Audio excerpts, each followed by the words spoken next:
What is going on, everybody? This is the Third Floor Lounge podcast, and what the hell just happened? J.J. Watt is an Arizona Cardinal. That's right. I got that goddamn jersey hanging up right here for it. He's coming over to the Red Sea. Bill, what do you think? You're going all I'm out. ready. I'm ready. You're going all out. You're going all out. This is different. You have to understand, this is more than, JJ. This is more of, honestly, what his production is going to be on the field. You have to think about this, okay? 60 years, maybe even more than that. I mean, the Cardinals have never even they have one Super Bowl appearance, right? They went 50 years without a playoff win, okay? 50 years, okay? So, to all of a sudden, we get DeAndre Hopkins last season. Now we get J.J. Watt this season. People, stars actually want to come and play in the desert. I don't know how to react to this. I have no clue. We've never drawn in, a big free agent, let alone 2 off seasons in a row. Obviously, Hopkins was a trade. But, this is, a total changing of culture, total changing of the guard. I don't know how to react to it. It's an out-of-body experience I'm having right now, honestly. And yeah, it's honestly so big for the Cardinals that they can land a big free agent like this, especially a veteran like J.J. Watt, 3-time Defensive Player of the Year. You know, he's not the player he was 5 years ago, but he's still, it doesn't matter. He's still a stud on the field. He's still one of the best pass rushers in the league, you know, and he's so big for the Cardinals, and he just shows that a culture can change so quickly. You know, the Cardinals were 2-14 a couple of years ago. They drafted Kyler. Now they're signing J.J. Watt. They get a big player, and it seems like players actually want to play for Arizona. It's just stunning. It's absolutely stunning. You know, honestly, it did all start, obviously, with getting rid of Rosen and then getting Kyler, and then just kind of the floodgate doors open from there. But think about this. J.J. Watt, his options were, he could have chosen, obviously, any team to play for, but his top options were the Packers, who were just in the NFC Championship, the Bills, who were just in the AFC Championship, and the Cleveland Browns, who nearly beat the Kansas. They were one of the closest teams to being, they were the closest team in the AFC to beating the Kansas City Chiefs. So to look at all those teams and say, Green Bay, historic franchise, nah, forget it. Bills, great fan base, I'd fit perfectly there, nah, forget it. Pittsburgh, playing with my brother, forget it. He chose us. He chose us. He chose Kyler Murray. That's who he chose. He chose the Cardinals. And that's why it's so out of left field. It's something that was so unexpected. And I think him going to the Cardinals just proves that the Cardinals can be a good team next year. I think he really has faith in the Cardinals. You know, he's getting older. He obviously wants to win. So if he is going to the Cardinals, he believes that they can win. So just to put this into context a little bit, they signed him for 2 years, $31 million, with $23 million guaranteed. And J.J. Watt, although he wasn't the most productive last year, he only had 5 sacks in 16 games. His PFF grade last year was 85.4, which is very good and not too far off from his defensive player PFF grades, which were around 92. So he's still a very productive player, and it's going to be so big for the Cardinals this year. Yeah, no, honestly, this is the other thing with it, too. Just, think about what the situation he's going to. He was playing a 3-4 defense last season. And let's be honest, J.J. Watt has not had, another good pass rusher along that line since Jadeveon Clowney's been there. There's not, Houston Texans are not known for their defense, really. With that being said, he's going to walk into Arizona right now. This is a very young team. Obviously you have Kyler now. You have Hopkins, guys like Christian Kirk. And then the defensive side, you look, Budda Baker's probably the best player on the defense right now. Obviously, from last season, Chandler Jones was hurt, young. Chandler Jones is really the only kind of, veteran on there. But J.J. Watt is a natural-born leader, okay? This guy is going to come in, and what he's going to do is play his best game because guess what? He has J.J. Watt on the other side of the line, so that is more single matchups for him. And then also think about this. I really think he's going to make the guys around him better too because he's at the stage of his career. he doesn't want to be a Houston Texan. He doesn't want the money. Like, obviously, he got some generous money from the Cardinals. I'll take it. But he wants to win. And I think he's going to bring that mindset in to some guys, guys we don't even know right now. Arizona Cardinals players that we don't know. He's going to make them better by coming in training camp, setting the tone from day one. He wants to win now.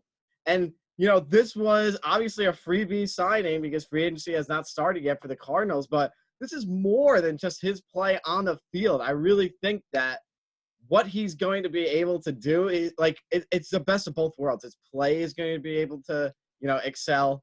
He's going to be able to have more leadership. He was frustrated, very frustrated with what was happening in Houston. They were not taking winning seriously at all. And now you go to a Cardinals team with a lot of potential.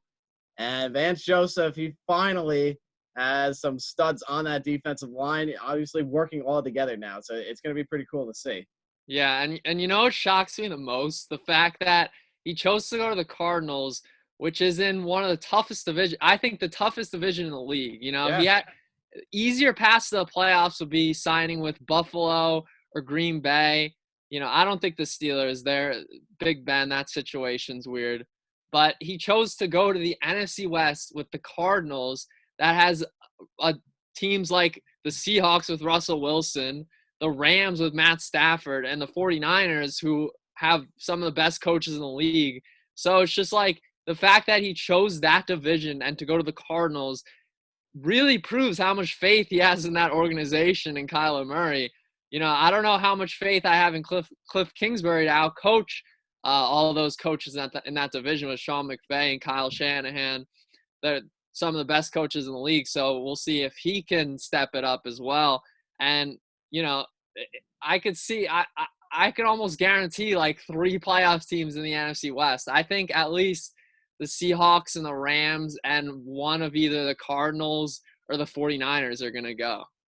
Yeah, exactly. Yeah. And you think about it, in some ways, maybe, Seattle has really taken steps back now, too. That's true. Like, all the other teams have, obviously J.J. Watt, Arizona right now, Niners going to be back healthy, and the Rams just traded for Matthew Stafford. So it's like they all made those splash signings. Look, I was feeling pretty pessimistic about the Cardinals heading into this offseason. We still have plenty of holes. Don't get me wrong. Still have plenty of holes. But that's why, the reason I don't think, if we go to the Super Bowl, shit, I would love that, obviously. But, being realistic and, seeing this, you have to understand, dude, nobody ever, whoever would want to go to Arizona?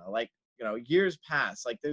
Nothing's been out there. It's not a winning franchise. We all know this. So all of a sudden, be able to make that trade for Hopkins, boom, that got them on the map. Obviously, drafting Kyler Murray the year before that got them on the map again. And now J.J. Watt, he's willingly choosing to go there. That is so big for a franchise that has been, very quiet for decades now.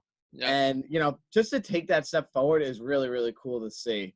I hope they, are able to keep Kyler there, for the majority of his career. That would be an awesome thing because, if this keeps happening, you're just going to keep getting guys who want to come out here. And that is a great culture to build. It's something that we haven't seen in just so long. That's the reason that I'm really excited. Honestly, the fact that they were willing to change so quickly after they drafted Josh Rosen, you don't move on from a guy you drafted that early in the first round after 1 year. You don't move on from Josh Rosen, but the Cardinals go 2-14 and they decide we see Kyler Murray, we're going to draft him, we like him, we're going to move on and try to win with a new quarterback. And the fact that they didn't fall into that sunk cost fallacy with which so many teams do, they just decide to stay with their mediocre quarterback for years on end, and their fans and everyone else in the organization just become increasingly frustrated. The fact that the Cardinals were willing to move on right away just is a testament to the organization and just the fact that I think they really are trying to win, and they won't try to dump more time into assets that aren't good and aren't gonna actually win in the long term. And Kyler, J.J. Watt, these guys are gonna help them win. Yeah, no, definitely. And obviously, it's just Keim and Cliff Kingsbury, they are on thin ice right now. They know they got to start getting going because this team needs to go to the playoffs. I mean, they got beat out by an 8-8 Bears team that made the playoffs. Like, that's a problem. That can't happen again. Okay. So they know that they have to start making moves, but at the same time is by doing these moves, also you're just like helping the popularity of the team in general. Like little kids see Kyler Murray, DeAndre Hopkins, now JJ Watt. Like they're gonna want those jerseys. They're gonna want to support the team. They're cool. They like some of the players there, and that is going to help popularity a lot for this football team. It's gonna help that popularity just rise like all the way up. But yeah, like as we said, JJ Watt, 2 years, 31 million. 15 million guaranteed. It's a nice chunk of change, but I do like the move very much because, like I said, obviously still a good player, but what he's going to bring mentally to that team is going to be awesome too. Yeah, it's one of the first dominoes to fall in the offseason. We're going to see, what other free agent signings come along, but this is one of this is a huge signing very early. For sure. But we had to pull out the emergency episode. Yeah. So, guys, don't forget, follow High Spot Podcast on Instagram. Also, like and subscribe to the YouTube page. Coming out with new content all the time, as you're seeing right now. This trade just happened less than an hour ago. We're already out here with a video. So, be sure to follow along and keep up with everything we got going on, guys. For now, take care, and don't forget, we got a Vikings episode coming up soon, so you're not going to want to miss that. Got some special guests coming. It's going to be a great time. So, guys, for now, Bill, thank you for joining me for the episode today. It was a great time. And we'll catch you guys later. Take care.